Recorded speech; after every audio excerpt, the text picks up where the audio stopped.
Hello friend, कैसे हैं आप लोग। उम्मीद करते हैं आप लोग अच्छे होंगे। आज हम पढ़ेंगे सिंधु घाटी सभ्यता। सिंधु घाटी सभ्यता को हम भारत के मैप के द्वारा पढ़ेंगे और इससे क्या होगा कि याद करने में बहुत ही सरल होगा। और इसको अगर हम अपनी कॉपी में बना लेते हैं अपने मन से, तो जो चीज़ें अगर नहीं भी आती होंगी तो वो हमारे दिमाग में बैठ जाती हैं।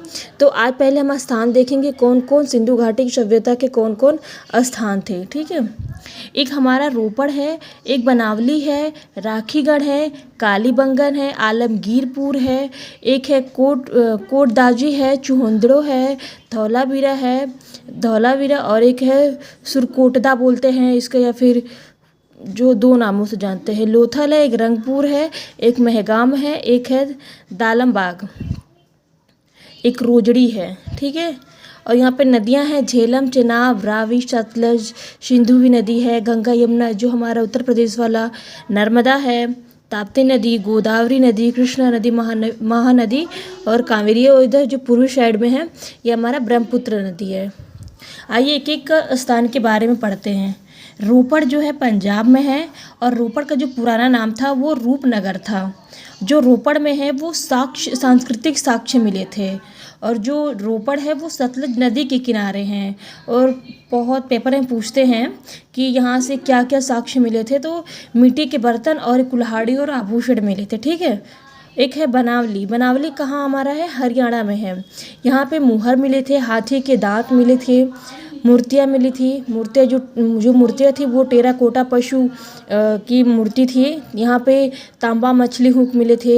और सबसे पहले जो जले हुए जौ की दाने कहाँ से मिले थे, ये बनावली हरियाणा से मिले थे। ठीक है, आइए फिर पढ़ते हैं राखीगढ़।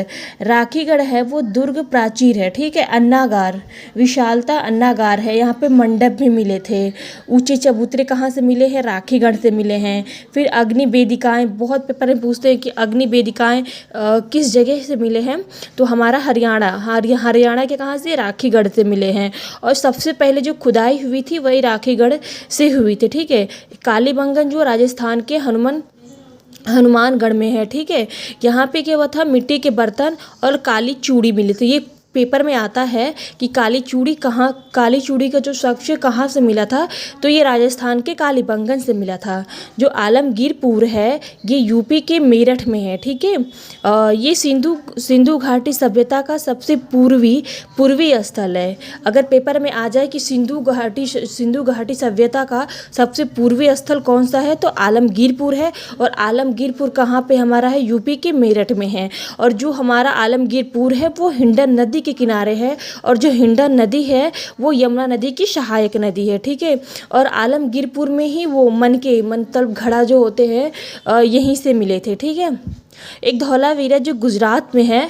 गुजरात में भारत का सबसे प्रमुख पुरातात्विक स्थल है। और जो धौलावीरा है वह लूनी नदी के किनारे है। सिंधु घाटी सभ्यता के अवशेष और खंडहर मिलते हैं। पेपर में आता है कि ऐसा कौन सी सिंधु घाटी सभ्यता का जगह है, स्थान है, जहाँ पे क्या थे, जो अवशेष मिले थे वो खंडहर थे, तो हमारा धौलावीरा कहाँ पे है, गुजरात में है। एक होता है सुरकोटदा होता है, यहाँ ये कच्छ जिले, गुजरात के कच्छ जिले में मिलता है। ठीक है, यहाँ पे घोड़े के अवशेष पाए जाते हैं, तो ये पेपर में आता है, इसको तो अच्छे से याद कर लीजिए। लोथल कहाँ है, लोथल गुजरात में है। और ये कहाँ, साबरमती और भोगवा नदी के बीच में है।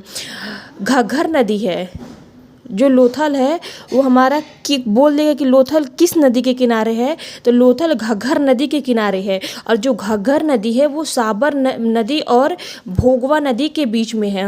और जो लोथल है यहाँ पे क्या पाया जाता है, मृतकों का टीला इसे कहा जाता है। लोथल को मृतकों का टीला कहा जाता है। रंगपुर है, गुजरात में है। और रंगपुर का पुराना नाम क्या था, रंग महल था। ठीक है, यहाँ पे बीड़ी, कपास, कालीन और सिगरेट यहाँ से मिले थे। एक हमारा रोजड़ी है। अगर आप मैप के द्वारा पढ़ते हैं ना, तो सब स्थान जितने होंगे ना, तो उसको एक दो बार बना लीजिए तो वो याद हो जाते हैं। जो रोजड़ी है गुजरात के राजकोट जिले में है। महगाम है एमपी के भिंड गाँव में स्थित है। और ये जो है दालमाबाद है, महाराष्ट्र में है। मोहनजोदड़ो है, ये पाकिस्तान के स्थित प्रांत के लरकाना जिले में, पाकिस्तान में है। ठीक है, इसको भी क्या कहते हैं, मृतकों का टीला कहते हैं। पेपर में आता है कि सबसे वृहत स्नानागार कहाँ पे है, तो मोहनजोदड़ो में है। ठीक है, चुहंदड़ो या चुहादड़ो कुछ भी बोल सकते हैं, ये भी पाकिस्तान के प्रांत में स्थित है। और जो चुहदड़ो है वो नगरीय के लिए प्रसिद्ध है, मतलब ज़्यादा बहुत नगर थे इसलिए इसको प्रसिद्ध। अभी भी जो पाकिस्तान शायद नहरों का देश इसको कहा जाता है। हड़प्पा सभ्यता, हड़प्पा जो है ये भी पाकिस्तान में है। सिंधु घाटी सभ्यता के लोग धार्मिक तथा अर्थ उनकी धार्मिक मान्यताएं थीं। सिंधु जो वासी थे वो लिंग योनि के प्रतीकों की पूजा करते थे, वृक्ष की पूजा करते थे, पशु की पूजा करते थे, अग्नि की तथा और स्नान ध्यान और जल देवता की पूजा करते थे। इस सभ्यता की खुदाई सबसे पहले हुई थी और ये वर्तमान में कहाँ पे है, पाकिस्तान में स्थित है। हमने सिंधु जो सभ्यता है उसके 10 क्वेश्चन लिए हैं। इससे यह क्या होगा कि मतलब जो हमने पढ़ा नहीं है तो अगर कुछ इसमें भी होंगे तो याद भी हो जाते हैं। जो सिंधु सभ्यता, इसमें क्वेश्चन पहला है कि हड़प्पा सभ्यता का सर्वाधिक मान्यता प्राप्त काल है, मतलब समय कौन सा है, तो 2800 ईस्वी से 2000 है, फिर 2500 से 1750 ईस्वी है, 3500 ईस्वी से 1800 ईस्वी है और निश्चित नहीं हो सकता। तो हम क्या करेंगे, जो हड़प्पा सभ्यता का सर्वाधिक मान्यता प्राप्त काल है वो निश्चित नहीं हो सकता है। दूसरा क्वेश्चन है, सिंधु घाटी सभ्यता निम्नलिखित में से किन सभ्यता के समकालीन नहीं थी। तो हम लोग पढ़े मिस्र सभ्यता, मेसोपोटामिया सभ्यता, चीन सभ्यता और ग्रीस सभ्यता।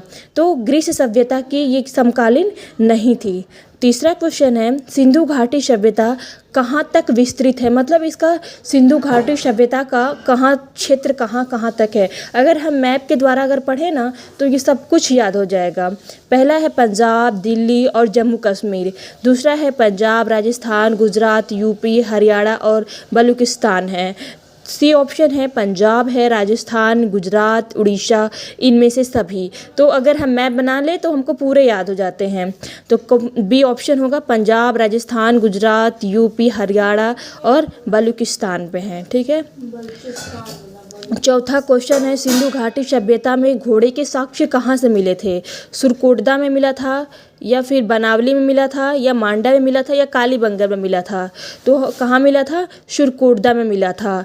पांचवा क्वेश्चन है, सिंधु घाटी का स्थल कालीबंगन किस प्रदेश में है। अभी हम लोग पढ़े थे वो कहाँ है, राजस्थान में है। ठीक है, हड़प्पा सभ्यता किस युग की थी। जो हड़प्पा सभ्यता को किस युग से जानते हैं, ये कांस्य युगीन थी। ठीक है, सिंधु घाटी सभ्यता के लोग मुख्य जो व्यवसाय था वो क्या था, उनका व्यापार था, पशुपालन था, शिकारी थे या फिर कृषि करते थे। तो ये पेपर में बहुत क्वेश्चन आता है, तो क्या करते थे वो लोग, व्यापार। हड़प्पा सभ्यता के निवासी थे, ग्रामीण थे, शहरी थे या खाना बदोशी थे या जनजाति थे। तो ये भी क्वेश्चन में मतलब बहुत जगह पूछ लेता है। तो वो कैसे थे, शहरी लोग थे।